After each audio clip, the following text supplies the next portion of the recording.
ekikulembirwa Robert Kyagulanyi naddala ku anigoba flag eyokwesimbawo ku bwa Lord Mayor wa Kampala. Latifu Sebagala Sengendo kalwa badaka gali ddala nnyako era nga bagezo kokana goba kawadde. Joseph Mayanja amanyikidwa nga Jose Chameleone Jose Chameleone yate ngana yachi yagaliza kati Jose Chameleone ndozangana erinya lewe liri nga bamuzeri yagenda negato kibira cha NUP ne bamulaiza nagamba nti byo nabyo nabyeganye mu mbere fana bwetyo kati Jose Chameleone naye bwacho nalabikako nga agenze mu olukiiko luli olwaito lw'okuvetinga kakati utafanana nga maybe National Resistance Movement oba FDC zikola party primaries mu nkola ya bwe batyo NUPO yasazewo kuwanda dusu of course where basinzira ko naye jukira nti buli obera mu process efana bwetyo buli obera mu process ya vetting mubera mu ko leverage eyo ewo baba akakiiko je batunulira ne baga singa ekyo kulabirako mwena musibagana adabide ebintu bataddewo kubanga nawulidde kaba national platform nga bagamba nti ebisibituufu ebintu bata ebyo sibituufu naye bino kati bo balina okwogera biki abagoberera naye ku assessment yaabwe bataddeko ku assessment yaabwe nga balina ebintu batunulira visibility batunulira recognition y'erinnya ly'omuntu kubaka kati na kino nakyo nakirabye nga kiri redundant echa name recognition nakirabye nga kiri redundant naye ate mu national unity platform kikola olw'ensonga nti national unity platform esinze kubuutikirwa ndooza abantu abakyuka obukyusi esinze kubuutikirwa ba Paulo ababadde ba Saulo kakati nga ate erinnya lya Paulo pya erinnya lya Paulo kati pya nga ensebadde kumanyinga Saulo kakati ndoza kubanga bubuuza botujja form of course nga tunala kudda mu bibuuzo bijiriko naye otunyambo ebintu ebiri awo nobuuza no kakati kino kyo ngolaba nga ki redundant naye elections committee yawe nga ine ebintu byetunulira kakati era bwe bayisemu ebyo nga nti musobola okuyita mbino byonna nga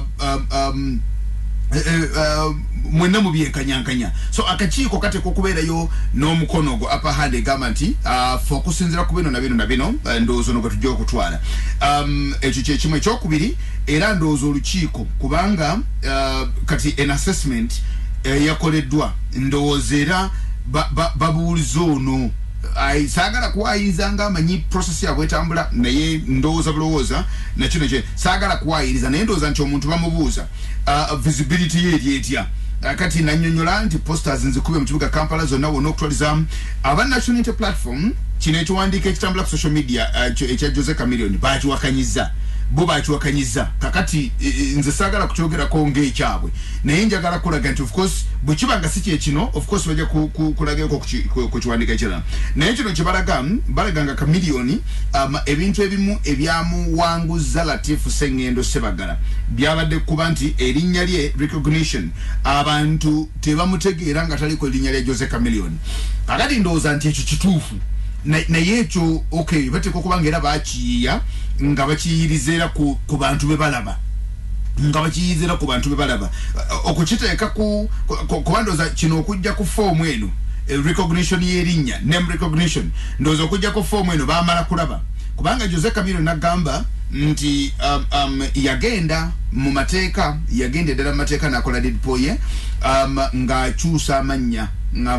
naga nti nze Joseph Mayanja kakati gali amanya abantu ge badde bamanya aga Jose Chameleone n'ebirala nga kitegeeza nti omanyi bw'otuuka ku level kitegeeza nti amanya ago oteeka okuba nga obadde olina gy'ogakozesa ewali official akati ng'oyagala bejosa kubiteekolola mukwano gwange Innocent Busuulwa yakolanga ku bukedde ndoza kati ali ku top Innocent Busuulwa naye erinnya lye si ye Tegusuulwa erinnya lye yahimbisibwe kakati naye yagenda mu mateeka ensinga emanyinga Innocent Tegusuulwa kakati ate ebiwandiiko byalina ye ahimbisibwe kakati nga bwogenda ewantu noga nti nze ahimbisibwe nga kitegeeza nti kijja kumutawanya kati nga naye alina okukyusa amanya mu butongole amanya n'agateekawo nga ye Innocent tegusuulwa lwaki mukyusa kakati ng'abantu bamanya ga stage aga babeera nago waliwo yabaddaga nti kakati ne Robert Kyagulanyi yeelooza nti ku Robert Kyagulanyi ne Bobi Wine ani asinga okumanyika oteekamu alias eyali ayitibwa oba era ayitibwa ndowooza yatya okubigatagata byonna edda abantu batambuliranga ku gundi ebiwandiika ebitali byabwe nzayinza okulaba abantu batambuliranga kuwandiika ebitali byabwe gwe Joseph tamale mirundi naye ako tekagendako akoko kabeera beziwa kale mama wakutumidde abadde yampeza ddala message n'agati abalabu bakiteekako bbiini towulira mu 79 abalabu bakozesa bbiini abaganda tebagoba binaayisa baga nti bbiini ayisa ndi mwana wa Ayisa binayisa alitemamu binayisa abaganda kabako kyayi nalyo ne libaga nti abaganda binyebwa bijja kukakana bijja kubimba bikakane binayisa baga nti bin Aisha balitemamu bwe yajja ko bajja ko lene bamuwa erinye ne balitemamu bwe ditegeeza bin Aisha kitegeeza nti mutabani wa Ayisa Muslimu kakati nenga ate dini ajija kunyina nga kitawe kanoni ate balizoninga kati kubanga oli akikwata tajija kunyina sire bisingira wano mu Buganda dini bo bakukyaye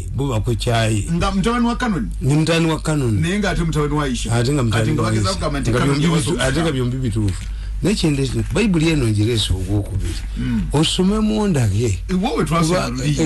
njagala bubalagira okusonyiwa singa ubikudde namba ate nze gyensoma nze ate essenyu lineyongera bwe eyaneregamu noneregamu kyaliko nze nkimanyi President yamugamba nti ndekerayo abantu apa bakweyimirire kuba effujjo likuyitiridde bantu ne bamuwula yali akoze eki baga tugende wa Jeje Odongo tugende ewa Bitatuule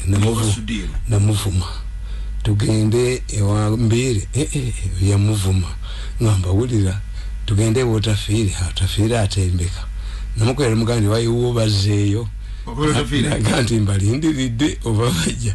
kati naddayo Saturday waliwo omuntu yali yenenyiza president kati president amugamba nti effujjo likuyitiridde ndeta abantu bameka nja kusiba kuba wano okwata mu nvana wano okwata wona wano okwata wefudde wa kitalo muntu wa president amumanya kati n'abatwalayo ku Saturday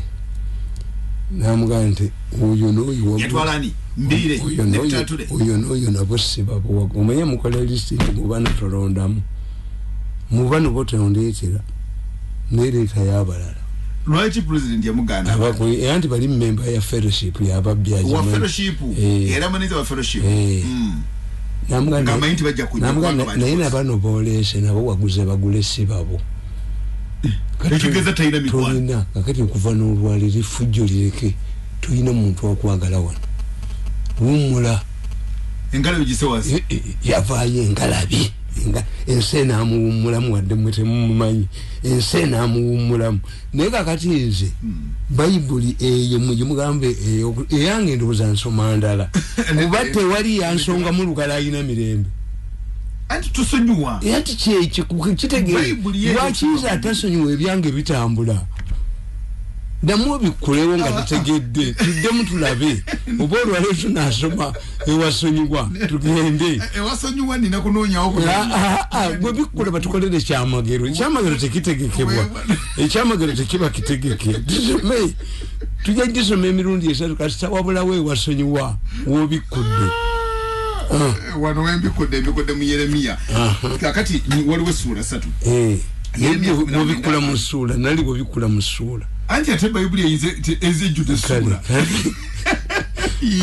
mirundi Yeremiya agamba ki Yeremiya ati kakati bwati bwayogera Mukama nti genda ogule ensumbi eyebbumba ey'omubumbi otwale ku bakadde b'abantu ne ku bakadde b'abakabona ofulume ogende mu kiwonvu ekya mutabani wa Kinoomu ekiri awayingirirwa mu mulyango Kalusiisi olangirire eyo ebigambo bye nakugamba oyogere nti muwulire ebigambo bya Mukama mmwe bassekabaka ba Yuda nammwe abali mu Yerusalemu bw'ati bw'ayogera Mukama w'eggye Katonda wa Isirayiri nti laba ndireeta obubi ku kifo kino obulyamiriza amatu ga buli muntu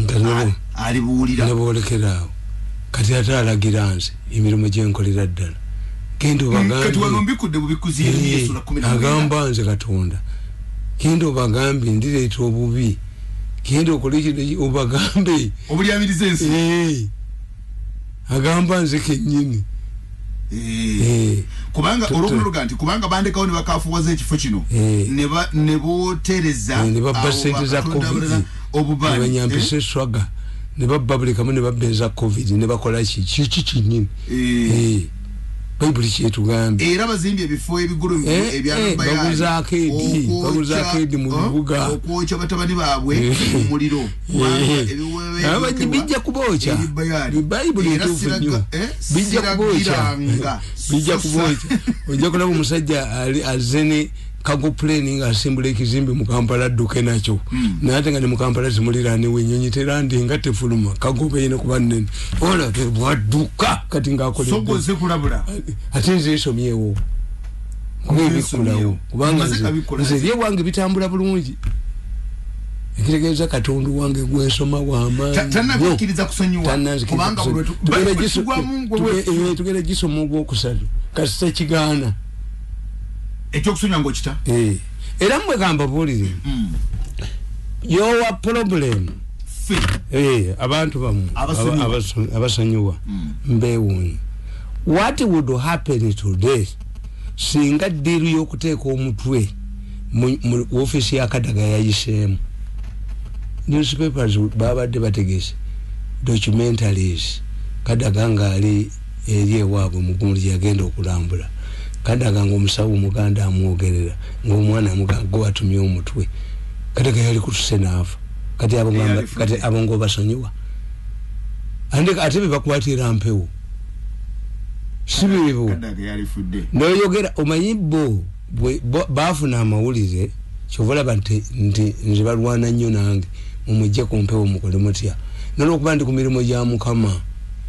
era obaawo abaga nti ŋŋaanye oli ku mirimu gyaki kya Mukama Katonda tayinza kusaanya wuzi kati omulabye ono mugagga alina buli kimu tajooga ne bajooga omulenzi ajooga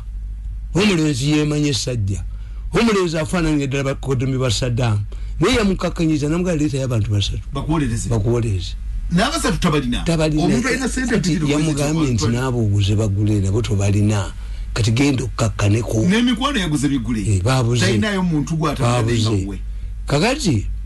ebintu ebyo bakola imagine Kadaga naye alina Katonda we yamuyambye kubanga ekikutegeeza nti ate bo balowooza nti ffe tetuba tubamanyi I have already compiled the report about this incident akulonde bwana akolaki and the evidence is unerasable tesangulikawo tebakutte batani ate kintu kikuganga kyatuuse dda uyu mwana yava mu kikajjo naye natambulawa badde akuba amasimu werwabenga akuba amasimu luddawa muvinga luddawa akula tuyita bakuzanya nze nabaga nti omuntu nebwayogerera ewantu nga tewanayita nakukyenda eddoboozi ndijjawo you cannot oweereza Katonda kubanga nakiyitamu what influences public people's perception about things aba yakiyitamu abantu bano balaba mu masuuti naye tebamisota nti you cannot imagine nti ebyo babikola you cannot imagine nze professor eyali agenda okufa yajja nanga nti mwana wange onkubye mu butambi nze kennyini naye ekyomukisa omulungi abantu tebannamanya naye nange sayagala kukuula mu bantu organize yafa is dead yajja nankonfessinga mutabani we Roya yamugamba ti family yafu ojijjayo omusajja atuyinako data ate nina ne video clips toyina bwompona mutabani we Roya mufo ky'okusuuwinga yamugamba tugende mutabani namuleeta yeye kweka nangani ngenda kufa n'eddwaliro lyange baali kuwatambadde n'amabanja mangi bizinesi baginyingizaamu era tepu gundi eyo naku zino mbukuba obutambi bwabwe. Pakistan yagamba nti honalebo damuga honalebo tompita bya honalebo wano omusajja atuwangudde nti gwe yaŋŋamba ti omusajja musobola mu controlling abalema atya nabalekera akakadde ka $1 mukamuwe lwaki temwakamuwa nga nowanga mumuse owange tebamuta ne bamukulamu ebintu bamukuwemu akakadde $1 andi nga bagala bamuwemu akakadde ndi musiru nga nakolima ate nagende waffe nenkolima ndi ali mweyiga ali eyigira abalabebe ate nze mulyeko se nange kintu aliremu abaziba bakugamba ti omukazi nga yanobye n'ogenda ologa nti buli musajja gwabeeranga naye afa gwe n'otejjaamu naye nakiyiga n'akomawo naawufa gw'oli mukazi kubakyuka n'akomawo ng'ate balama ng'ate waga nti buli musajja yenna okujjako ng'akomyewo wano kakati bw'otakola conclusion kitegeeza naawe ofaanana nabali oli mubbi kati gwe wakolima omwana yeeyigira abantu ate kuba mukuwemu sente obola banzendeka emmotoka ewaka nendeka ki nempangisa dereva ayinza okuba nga egiteekamu ekintu nokiteekamu omulala nga tekimumanyi ba eyo badereva motoka yali mu takisi omu mu paaka nga bw'otikira mu namba yenkuba etonya mu motoka yali musajja ng'avuka ku mityana enkuba ngetonya mu motoka waliwo ne baasi wane yatta abantu kugoba mu dereva kiri kigenda omumuunyako nga siye wa bulijjo ba nze emmotoka noŋŋamba mu dereva bamugobye sigirinyamu no kakati bano abantu batugamba mu psychology if you want to understand the person of a person marry him or work with him abantu bano can you believe nti abalokola abayitirivu bayinza okubanga mulimu egulupu etira abantu malwaliro ebajje mu organize ne akola ki naye nze example zange nziraba abayokola abayitirivu abali mu ggwanga muno yes eggwanga lijjudde abalokole yes naye open indicators one nti basi zetomeranga mu Eastern abantu babajeyo nga biwala ttaka babatwale mu ddwaliro ly'olugazi mu babikulirangamu kati baleetayo basi endala enguudo zaaterera abakazi twali tutuuse ku bakazi 19 buli mwezi baliwo abafa nga bazaala. I solved the problem. Why? Ndiramanyika Katonda sikolera Museveni lwaki tabakwata naye bamuyitirirako goloza ye Museveni takimanyi nti bwe yali mbuyekera yakozesa nga bali mu gavumenti nagisendula naye ayina bwabakwata waliwo esasi kasiri gwanga yafana amasasi 9 nga gabalimi okujjamu nga badokita babagaye tiagumugalekemu bamuzika na waliwo omusajja bamuyitanga Whispers we Kenya nga muhandisi mulungi nnyo mu Sun Nation yagenda wamukukyali amukwano gw'eddokita nga ayina enkududu eno emabega namuga nti ekufaananya bubi etali mu maaso bwe yamulongoosa yakomawo. It had become part and parcel of his body nga dislogging it removing it would affect it for abaganda batuga nti again togikwatako tibweberi mumusaayi bweberi mumusiwa embalabe fete tukwata ku mbalabe erinyi bwe bali kwata obubi olubalu omuntu alimalira ddala ne gundi just a government oyinza okusanga bano baji infiltrating adda kuba ne bwe yalangiridde nti abaana badda mu ssomero ku makyana balabye nga batudde bategeka bwe wanabbira kuba ziri biliyoni 160 kibali bagenda okubba abaana bamale ennaku 3 wiiki 3 ate baddeyo yazikwata yagamba kasajja zikwate kwolabe kakati zino sente za leya miliyoni 14,000 byaleeta basasanya amasanyalaze bazisimbidde kuli nti baba tebazibbako tezijja leya yazifunye baseninga dendagano kubanga bakasajja batekayo mutibwa namumma nawandikira ono mule engeni yabya gondi okuwulire gwe batende nnyo engeni ya lutwa amazisi muganda boy kubaganye okukolagana nabo bamu obutwa ne bamugoba emisinde nasitulako mu balaki paka lwe yajja ne mutolerako katono akugoba emmotoka yefuule ejogo ly'abasajja abo tuli bamalire mu ddala akati bagambye mbw atondo minisita wa monitoring eyagudde mu Kalumole katekewo akakiiko akamonitoringa projekiti eyera bagiri oba sente tezijja kati abo bantu anti mole wa economic monetary katate ko kuchukua buli jaji teka wo why has it come ngomwana balemeseza okulya se kwa sajja chokola olabe tukunga abantu wano bakubeti ya gaso owemirembe ayina value obujozi basajja mwe bagwere muddala. How are we going to look for votes now? Makerere University bajokeza niye ebitimu bitubulira omulio ne gwo gwabade gwamanda ogwakomyewo oli n'ababulira n'abaganti wali musanyiza wonti nedda nebadamu ne masanya nebadamu ne bocha niyo mbyogera mu kyalo tibuli abantu yabusira anti miso kati nkugambye miso ya nedda akulo mwe mutekeke data akulalisibwa considering evidence akula mu government zijja kusibwa gwanga tirigwawo. This is common sense where you have a vice chancellor ali kugwaji,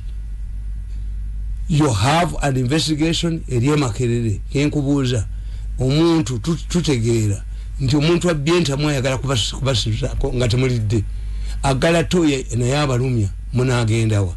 mutuwulire senate accommodating ki biche bibera mu senate ate abasajja bo basiru basomera bwere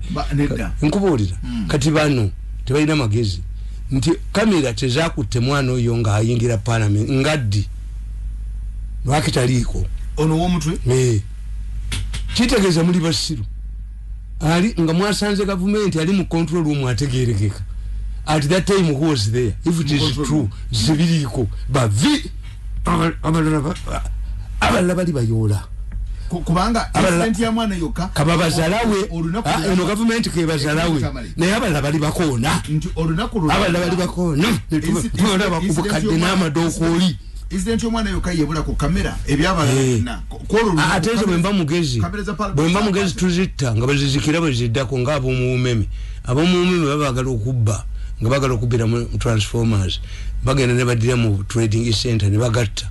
ne bavayo ne bekalakasa ne bagatta egini kati mwene mulwana olutalo reverse psychology nti sayinza kabuzeeko abo bagezi they have an element of intelligence naye noga nti ekizimbe kiddamu ne kyaka omuliro gwate kuzikadde mu manda kwegamba amanda gakoledde omanya otulaba emmotoka ezo ezisomba amanda mmotoka ezisomba amanda ezo zolaba tezibeeramu mpya amanda gasigalamu nga tegagize kakati empewo eno empitirivu eyo ekoleza akande emmotoka neyaka ekyokubiri mulimu emiti egyebisiraani era bijja bifa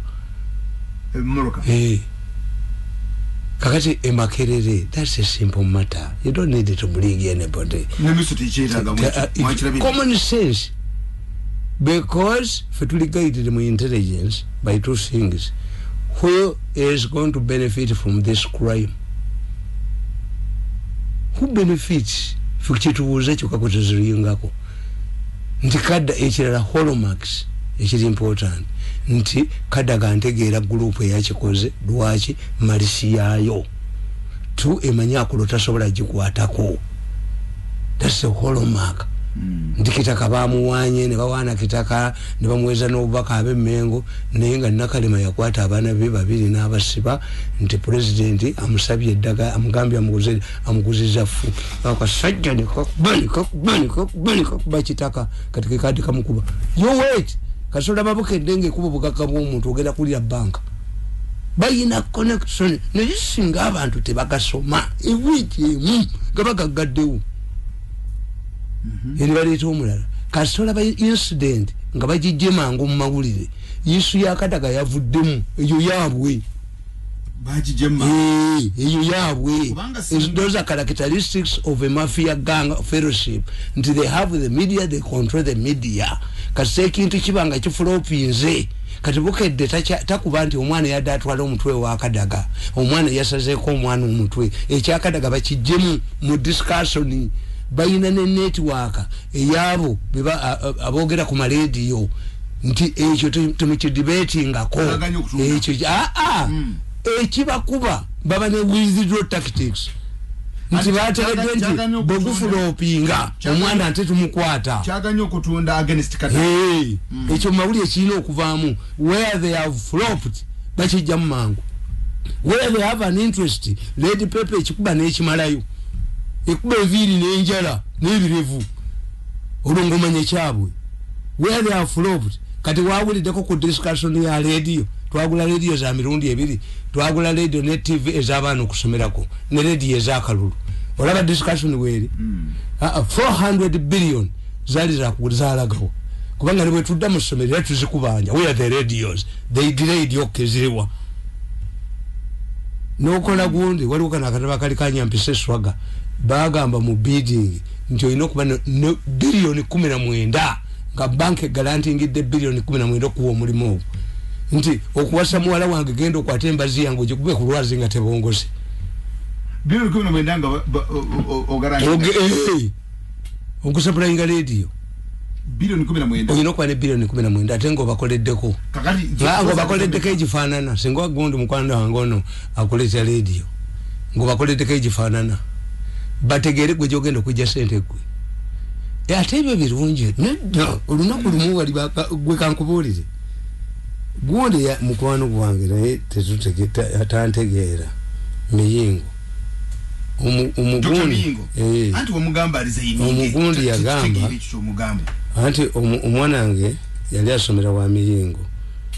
kati gundi oyo metron bangamba yayina oluganda ku mukyala waffe akasika amatu akakola kyakaana kakoze kagezi kayitirivu tekoogera kasaba mbulira nakwata bloka 99 nigiteeka mu mmotoka nasanga omusomesa n'omu miyingo naganti bane muganda wange naye era bwe mwasazeewo okutulugu era mutulugu oyo omusajja asobola okwekya essomero lyange naye yankubira essomero netutegeeragana nga ne sente za taamu eyo sente za taamu naye metroni bamugobawo abaana ne bandikira eringa gundi ozeeya kakati temuna nenjogera ebintu eyino sente bamuyisiza bubi nnyo mu kalulu miyingo ate nga is a good performer nagana naye muganda wange muganda kakati kikyati muganda no kati bo bali abantu kuba tetusobola butayogera bali bo beekweka aba balidde 400 billion njagala okubulya miyingo tanali akoyadde ekikumi naye why do you cover them abaganda bo bakugamba nti gwe basanga mu kituli yabo omubbi abaganda bakugamba nti ekifaananyi kisesekere if nga tompaddeeko airana we very quickly kubanga moyi beche batamanyi moyi yagamba buli minister yajanga nti moyi yeyandagira buli minister yajanga nti moyi abalagamba nti nze sikolesanga ko basiru ate moyi naye yali tawandika nga bano bebagamba nti tebawandika bo tebalabwa bo bawa instructions tebalabwa why do you carry out such an operation lwaki ono yetayagala kulabwa why nabaga nti ekintu kyokka ekirungi kyetukola nga tetwagala batulabe kuzaala naye ate Katonda n'atugjayo olubuto ne lubeerawo era ne bategeera nti n'abagerekanyiri akakabukedde nga kaagala okutunda yali bamwe tulyamugema abaana ne baga nti n'abo babikola kakati okwesa eki yes the other thing a good thing we do in hiding is kuzala bana but God exposes us yes era abakazi abamu abati abanazala babwe Yesu betawulo nawandula amalusu nazala bwamujjeko kubanga babaganda baga nti omukazi yalivudde mu kisenge ennaku ennya nga yina olubuto kakati why do you accept to be sent by a person oyo mwana babadde bamusuubiza miliyoni 2 yes miliyoni 2 zokono mwana omutwe miliyoni 2 yali asikotteko mu family mwe abamulonda yefuula abamulonze bali bategeka gundi banabe masaka omusumba kweta senyonga gundi genda ku gundi naye amasimu gakulaga bulungi nze byange ebyuma si bya munaala sine byuma mbwe ali ku munaala ali ruddawa no singa byange tebiraye bu president yali badde ne sidi amakuti yage batenda ndikati yayiye kati omusajja awandika nti nina amaka kabalagala byagambye mbwe kabalagala ina yamaka ayogera ne mu eyo gundi motomoto simanyi ya mudumba simanyi yani deputy bako bana abantu libaga nti mula maji ngasibalabanga kati gulo nagenze gaba ku motomoto je bagamba nembuza abakozi bawo nti mumanyi ku motomoto nti ate tukulabanga kegaba tetukulabangako tukulabako TV nti tamale mirundi shanja wano balazikana akakwangala kanalweyiso akaliwa kana kafiri akababba akagege nabaliko akaliwa kalifuna omusajja nakabechupa nakasa akaliwa nalayira mirundi nako benyo nako bum tunagwasa kani mboke kapa kingawe mmotoka akafiri kali kayingidde family yaffe gumona bwe nyoka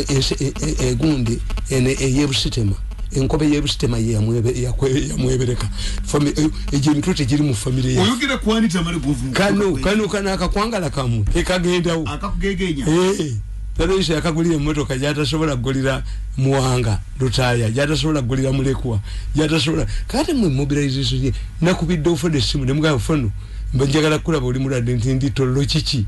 njate waliwo badombo bo bajja n'emididi bo bagende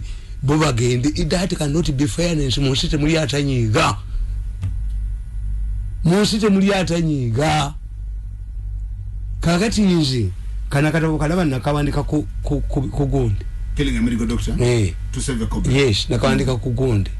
ku byandala nembaga byandala tabanga byandala nti umuvuko yo inomutu ogumulinge block nakana ko mu vision beba bolugudo be katosi oyo ino umubye nyo yabaga date kaka no kamera enakuzo mwezi 15th April 2013 nakugamba nti byandala taina musango kati gwensoma nakawandika bd anti nkulaga enkola yakulo April 2013 nakawandika ngambala kakulo nsome wano nsoma wikati page isoka wano page yenye the first page read it tamale mirundi. Once upon a time there lived a one issue cobbler in the entire city of Rome. As the economic dynamics dictates, a pure monopolist enjoys all the privileges while it remains the sole provider of the service. The cobbler enjoyed immense influence and respect and was actually revered. Like other celebrities, he lacked discipline and often engaged in wrangles, fighting in bars and snatching other men's spouses because of his unique service in town. During one of his regular browse, he killed a fellow patron who was arraigned before court. During his absence from the city, those who needed his services suffered and nobody took advantage of it, making him more important. The day he was going to be sentenced in court, in the courtroom, the courtroom was filled to capacity, and others followed the proceedings from outside. Before passing the verdict, the judge perused through the evidence incriminating the cobbler beyond reasonable doubt. It was clear that he was going to lose the case. The judge, however, asked the cobbler to tell court in mitigation why he would not be penalized according to the laws of Rome. The Roman tradition was that once convicted, he would pay by his own life a death sentence. It was at this juncture that the man inside the courtroom stood up and raised an issue. "I have something important to tell you, my lord," he said. The judge allowed him to proceed. "As you know, this is the only cobbler in the city. His demise will mean that we shall lose his services forever. All of us here know that if he dies, we shall suffer." The judge asked him what the court ought to do, given the crystal clear evidence against the cobbler, in the face of the Roman tradition that had to be maintained. The man stood up again and clarified that although the Roman justice required the convicted person to be killed, it did not mean that the killer himself would die. This means that there was needed somebody to kill to satisfy the spirits of the dead. Therefore, under this arrangement, the cobbler could be saved by killing another person in order to satisfy the spirit of the one who he killed. The question was raised as to who would be killed instead of the cobbler. The man argued that since there are many medical doctors in Rome, one should be killed in order to save the city's only cobbler. The suggestion was taken unanimously, and one of the medical doctors was killed to save the cobbler who had actually committed the murder. Police's CID Kulo Grace. The above anecdote reminds me of the way the CID aggressor executes her official duties. In her wisdom, she can leave the spirits to go scot-free and arrest and harass the innocent ones. She kills the innocent medical doctor in order to save the powerful, corrupt officials in government. 2013 April 15th. Ngabyanda abakwatidde bwere natunda ebintu bye byonna. Koti ne musula ngali innocent. Naye kyempandiisa olugero lw'empandiisa olutegedde. Olugero nze lutegedde ne lutemeretemera abantu abatuliriza. Kakati mu kibuga Roma abantu kye batamanyi the 7 wonders. Eryanda likyaliko bulungi kakati mu kibuga Roma ekyamagero ku ebyo omusanvu mwe muli oluguudo lw'obujjo abayitale kuva dda bakozi bangudde era basawo kyobola ne bagaa nti omukazi we baba mulongosa bakuga Caesarian nga bwe bazaala Cesario Caesar Emperor Caesar mwe bakijja abasawo kakati ba contractors bangudde balungi era ng'obubbi tebunnajja wasanga nga wabayitale nga Starling Astad nga yabayitale ababbi ne bajja olaba abagwago badidde luno oluguudo lwa wano oluguudo bwe baali balukola balulekamu akakoona kali emmotoka ereme kutomera leero kati baba kutegeeza nti wera layini yavuddewo wansi wano ng'okire wasembuule abasiru ekkoona baaligyemu kakati ogenda kuvuga buterere kuva eri naye nga wonna wakati awo waba lukyamuzi zijja kutta abantu bayitirire akakoona kateekebwamu butatomera gaali ya mukka abawumba tutu abafungula ndiga bo bakajjeemu ate balina babbi balina butrakita bubiri naye abantu ba Uganda bangu butrakita bubiri ne wabula bw'abasajja abavaamu embooko n'etokote ekyabaleeta trakita nnya mukyalango wa DP yakedde Wakiso ayingidde mwenda waliwo omusajja ogwo ne bugundi bubiri kati bakwadde naye bulabu kibooka etokota abeereketo commission ne baleeta endala bwobu money you have to pay money babikola babigenderedde nti people panic mulimu omusajja omu ya verifyinga President Kagame bwe baali babala abantu ewuwe yagamba abaana mubawe aba secondary school bajje babala abantu tewali kufulumya sente laptop gye babaliddeko bagitwale within 2 days abantu baali bamaze okubalibwa neba n'abasajja buli kimu kyonna ne bakiteekako kaabuuyi nebula y'embooke evuze embooke abagenda okusoma abaana omukazi agenda kudda beki omanyaga akasajja kavuga twakita tegasoma ate enfuufu yagajjula obwongo bwekizannya kiti nje kyasiba emmotoka yange nenkigayo obusiba yaki weweeganye okuyita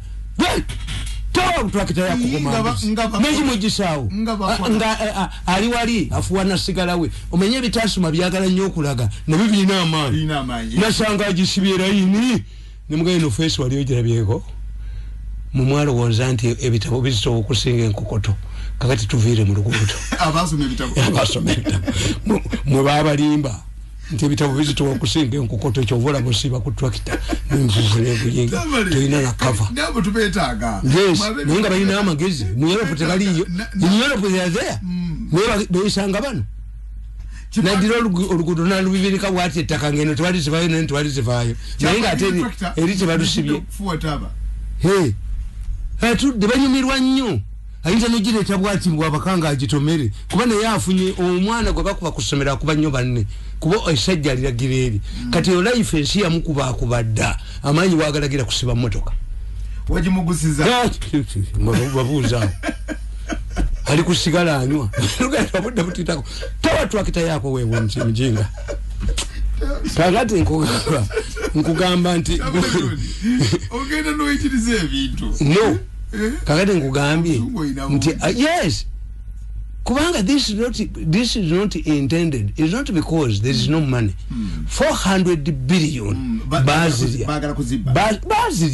kubanda naye abaana tebasomye abaana tebakoze eki ezo baziridde not because mwechemba gamba waliwo abo abawala bempulira kati bakyusaamu abali kabooza abo babasasula kuvuma Museveni ngowe mali bwe bamututte ngowe gindi the problem is not Museveni has given you 400 billion to buy radio sets and TV sets. Pesa iko wapi? Anti bali abazibe batu wa. Ati nkubulira nti pressure ya yemu kugambye nti naye yasula government yabanne nena abati abayinzo gisula. You move cautiously. Kakati futi nino muyamba ko kubemba uko badduke nti gwe wakiso mu muri municipalities zisinga obungi. How can you put there one person? Nawe mboke vuga ne badduka bagandi baba kubiye gindi. Enchaba letanya. What do you lose? Or if you don't have permanent workers, at least recruit volunteers. Neno bunya nzina bagamba nti bwendaba omuntu ayina obukoko obuto nga butadde ku gaali njagala kumukuba kiboko. Kati oba butwala ku gaali ko butwalira nguni meregwe bugenze kufa. Bamujeko okubutwalira ku gaali. Gwe ate abasajja bano butategeera bwabwe buli bwebuti. Bw'otunula ebintu ebyo nti bannayuganda tebannagwamu hope.